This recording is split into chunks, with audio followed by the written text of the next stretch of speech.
ধৈৰ্যৰ প্ৰেৰণা প্ৰফেচৰ মংলা কাপুৰ পদ্মশ্ৰী 2026 পবিত্ৰ নগৰ বাৰাণসীৰ এটা ব্যৱসায়িক পৰিয়ালত মংলাৰ জন্ম হৈছিল।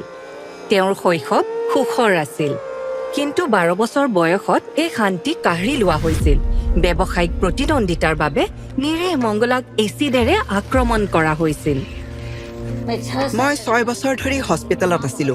মোৰ মায়ে মোৰ বাবে যুঁজিল আৰু দেউতাই মোক উৎসাহিত কৰি থাকিল। এয়াই মোক ইমান দূৰলৈ লৈ আহিছে। তেওঁলোকৰ দৰে পিতৃ মাতৃ বিচাৰি পোৱাটো বিৰল। কিন্তু যেতিয়া তেওঁ স্বাভাৱিক হ'বলৈ চেষ্টা কৰিছিল, তেতিয়া মানুহে তেওঁৰ অদম্য সাহস নহয়, কেৱল তেওঁৰ জ্বলি যোৱা মুখখনহে দেখিছিল। মই সদায় ইয়াৰ পৰা তালৈ সম্পূৰ্ণ স্কাৰ্ফেৰে ঢাকি লৈছিলো, যাতে কোনেও মোক সম্পূৰ্ণকৈ দেখা নাপায়। তেওঁৰ আত্মবিশ্বাস বৃদ্ধিৰ বাবে মাকে তেওঁক ইন্দু মহিলা সংগীত বিদ্যালয়লৈ লৈ যায়।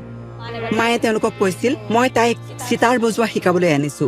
তেতিয়া তেওঁলোকে ক'লে প্ৰথমে তাইক কিবা এটা গাবলৈ কওক, কিন্তু মোৰ মুখখন ঢাকি ৰখা স্কাৰ্ফখন আঁতৰোৱা নাছিলো। মায়ে মোক তাতে এটা চৰ মাৰিলে। মোক ক'লে স্কাৰ্ফখন আঁতৰোৱা আৰু এটা গান গোৱা। তাৰ পিছত মই এটা ভজন গাইছিলো।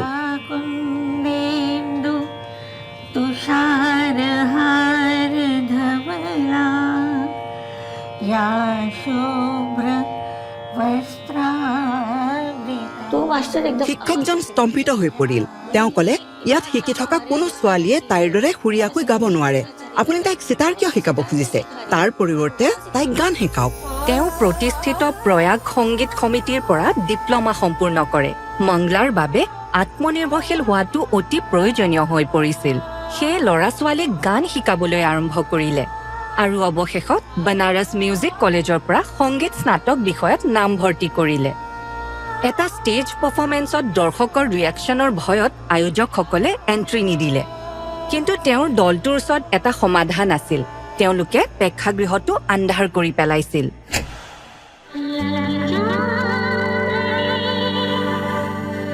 মংলাই মঞ্চত পাৰফৰ্মেন্স কৰি থাকিল আৰু তেওঁক বাৰাণসীৰ লতা উপাধি প্ৰদান কৰা হ'ল।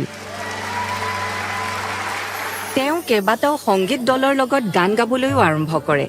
তদুপৰি কাশী হিন্দু বিশ্ববিদ্যালয়ত প্ৰবক্তা হিচাপে যোগদান কৰি প্ৰতিটো স্তৰৰ ছাত্ৰ-ছাত্ৰীক সংগীতৰ শিক্ষা দিবলৈ আৰম্ভ কৰে। ল'ৰা-ছোৱালীবোৰে মোক দেখি ভয় খাইছিল। এবাৰ যেতিয়া মই প্ৰশিক্ষণ দিবলৈ আৰম্ভ কৰিলো আৰু সিহঁতৰ লগত কথা পাতিলো, সিহঁত মোৰ লগত সহজ হ'ল আৰু মিলি গ'ল। সংগীতত PhD কৰাসকলৰ বাবে তেওঁ গাইড হৈ পৰিছিল আৰু তেওঁলোকক সহায় কৰিবলৈ সংগীতৰ ওপৰত 5খন কিতাপ লিখিছিল।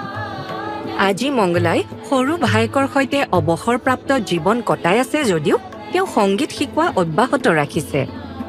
নিজৰ ফাউণ্ডেশ্যনৰ জৰিয়তে বিশেষভাৱে সক্ষম শিশুসকলৰ মনোবল আৰু আত্মবিশ্বাস বৃদ্ধিৰ কামত নিয়োজিত হৈ আছে। প্ৰফেচৰ মংলা কাপুৰ পদ্মশ্ৰী 2026 কোটি কোটি প্ৰণাম।